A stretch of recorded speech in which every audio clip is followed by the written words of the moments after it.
নমস্কার, আমি শুভ্রকান্তি চ্যাটার্জি। আমার ইউটিউব চ্যানেল সেলেস্টিয়াল ইনবক্সে প্রথমেই আপনাদের সকলকে স্বাগত জানাচ্ছি।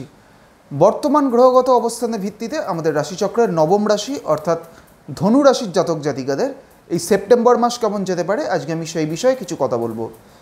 প্রথমেই যেটা বলবো যে এই সেপ্টেম্বর মাসে আমাদের রাশিচক্রে ধনু রাশির সাপেক্ষে কোন কোন গ্রহ কোথায় কোথায় অবস্থান করবে। প্রথমেই বলি যে এই মুহূর্তে ধনু রাশির তৃতীয় অর্থাৎ কুম্ভ রাশিতে এই মুহূর্তে রাহু অবস্থান করছে। ধনুরাশির চতুর্থে অর্থাৎ মীন রাশিতে থাকছে শনি।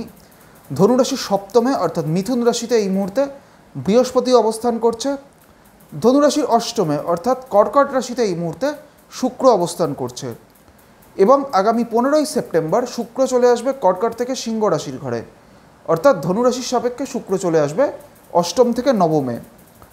ধনুরাশির এই নবমেই অর্থাৎ সিংহ রাশিতে এই মুহূর্তে রবি, বুধ এবং কেতু একত্রে অবস্থান করছে। এবং আগামী 15 তারিখ অর্থাৎ 15ই সেপ্টেম্বর বুধ কিন্তু চলে আসবে সিংহ থেকে কন্যা রাশির ঘরে, অর্থাৎ ধনুরাশির সাপেক্ষে বুধ চলে আসবে নবম থেকে দশমে। ঠিক একইভাবে আগামী 17ই সেপ্টেম্বর রবিও চলে আসবে সিংহ থেকে কন্যা রাশির ঘরে, অর্থাৎ ধনুরাশির সাপেক্ষে নবম থেকে দশমে। ধনুরাশির দশমে অর্থাৎ কন্যা রাশিতে এই মুহূর্তে মঙ্গল অবস্থান করছে। এবং আগামী 13 তারিখ অর্থাৎ 13ই সেপ্টেম্বর মঙ্গল কিন্তু চলে আসবে কন্যা থেকে তুলা রাশির ঘরে, অর্থাৎ ধনুরাশির সাপেক্ষে মঙ্গল চলে আসবে দশম থেকে একাদশে। প্রথমেই বলি যে এই সেপ্টেম্বর মাসে ধনুরাশির জাতক জাতিকাদের স্বাস্থ্যগত দিক থেকে একাধিক সমস্যার কিন্তু একটা সম্ভাবনা এই সময় দেখা যাবে। বিশেষ করে রক্ত সংক্রান্ত কোনো ধরনের সমস্যায় ভোগার বা যাদের হাই ব্লাড প্রেশার রয়েছে ধনুরাশির জাতক জাতিকাদের, তাদের ক্ষেত্রে কিন্তু এই সময়টা বিভিন্ন শারীরিক সমস্যার কিন্তু একটা সম্ভাবনা থাকবে। তাই যাদের হাই ব্লাড প্রেশার রয়েছে বা যাদের হার্টের কোনো ধরনের সমস্যা রয়েছে তাদের ক্ষেত্রেও কিন্তু এই সময়টা যথেষ্ট পরিমাণে সচেতন থাকতে হবে। এর পাশাপাশি ধনুরাশির জাতক জাতিকাদের মুখমণ্ডলে বা গলায় কোনো ধরনের সমস্যা বা কোনো ধরনের ছোটোখাটো কোনো আঘাত প্রাপ্তিরও কিন্তু একটা প্রবণতা এই সময় দেখা যাবে। ধনুরাশির জাতক জাতিকাদের আর্থিক উন্নতির দিক থেকে এবং কর্মজীবনের উন্নতির দিক থেকে এই সেপ্টেম্বর মাস কিন্তু অত্যন্ত ভালো সময়। বিশেষ করে আগামী 13ই সেপ্টেম্বরের পর থেকে ধনুরাশির পঞ্চমপতি মঙ্গল কিন্তু চলে যাবে তুলা রাশিতে, অর্থাৎ ধনুরাশির একাদশে, অর্থাৎ সাফল্যের ভাবে।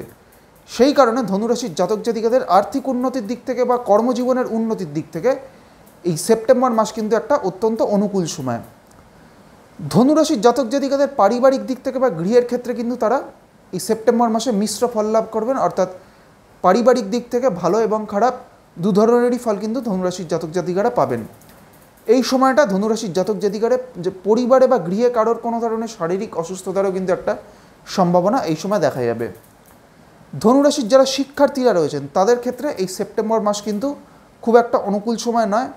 ধনুরাশির শিক্ষার্থীদের তাদের শিক্ষা জীবনের দিক থেকে তারা কিন্তু তাদের এফর্ট অনুযায়ী তারা কিন্তু খুব একটা আশানুরূপ ফল পাবেন না। এইবার আমি আসছি ধনুরাশির যে নক্ষত্রগুলি রয়েছে, অর্থাৎ মূলা, পূর্বষাঢ়া এবং উত্তরাষাঢ়া, এই তিনটি নক্ষত্রের জাতক জাতিকাদের এই সেপ্টেম্বর মাস কেমন যেতে পারে। প্রথমেই আমি আসছি মূলা নক্ষত্রের ক্ষেত্রে। মূলা হচ্ছে কেতুর নক্ষত্র এবং মূলা হচ্ছে আমাদের রাশিচক্রের 19 নম্বর নক্ষত্র। মূলা নক্ষত্রের জাতক জাতিকাদের ক্ষেত্রে কিন্তু এই সেপ্টেম্বর মাসটা কিন্তু মিশ্র ফল লাভ হবে, অর্থাৎ সমস্ত দিক থেকেই মূলা নক্ষত্রের জাতক জাতিকারা কিন্তু ভালো এবং খারাপ দু ধরনেরই ফল কিন্তু তারা পাবেন।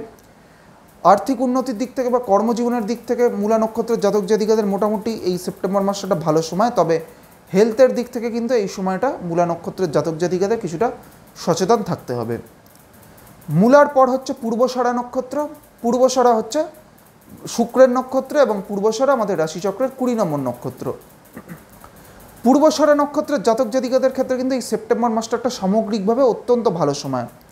এর কারণ হচ্ছে পূর্বষাঢ়া নক্ষত্রের ক্ষেত্রে এই মুহূর্তে বৃহস্পতি অবস্থান করছে সাধক নক্ষত্রে এবং বৃহস্পতির দৃষ্টিও কিন্তু রয়েছে এই মুহূর্তে ধনু রাশির ওপরে। সেই কারণে পূর্বষাঢ়া নক্ষত্রের জাতক জাতিকাদের সামগ্রিক দিক থেকেই এই সেপ্টেম্বর মাসটা কিন্তু একটা ভালো সময়।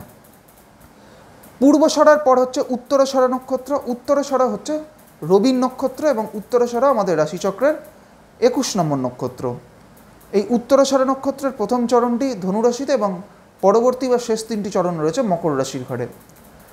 যাদের ধনুরাশির উত্তরাষাঢ়া নক্ষত্র তাদের ক্ষেত্রেও কিন্তু হেলথের দিক থেকে এই সময়টা কিছু সমস্যা আসতে পারে। তাই স্বাস্থ্যগত দিক থেকে সামগ্রিকভাবেই উত্তরাষাঢ়া নক্ষত্রের জাতক জাতিকাদের কিন্তু কিছুটা সচেতনতা অবলম্বন করতে হবে।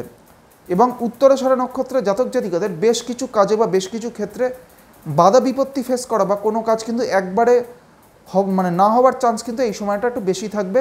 কোনো কাজে হঠাৎ করে একদম শেষ মুহূর্তে এসে সেই কাজ আটকে যাওয়ারও কিন্তু একটা প্রবণতা এই সময় উত্তরাষাঢ়া নক্ষত্রের জাতক জাতিকাদের ক্ষেত্রে থাকবে। আজকে আমি আমাদের রাশিচক্রের নবম রাশি অর্থাৎ ধনু রাশির জাতক জাতিকাদের এই সেপ্টেম্বর মাস কেমন যেতে পারে সেই বিষয়ে আলোচনা করলাম, এবং এর পাশাপাশি ধনু রাশির যে নক্ষত্রগুলি রয়েছে অর্থাৎ মূলা, পূর্বষাঢ়া এবং উত্তরাষাঢ়া, এই তিনটি নক্ষত্রের জাতক জাতিকাদেরও এই সেপ্টেম্বর মাস কেমন যেতে পারে সেই বিষয়ে আপনাদের একটা সংক্ষিপ্ত ধারণা দেওয়ার চেষ্টা করলাম। পরবর্তী ভিডিওগুলির মাধ্যমে আমাদের পরবর্তী যে রাশিগুলি রয়েছে সেই রাশিগুলির জাতক জাতিকাদের এই সেপ্টেম্বর মাস কেমন যেতে পারে সেই বিষয়ে আলোচনা করব। সবশেষে এটাই বলবো, আপনারা সকলে খুব ভালো থাকুন এবং সুস্থ থাকুন, এটাই প্রার্থনা করি। নমস্কার।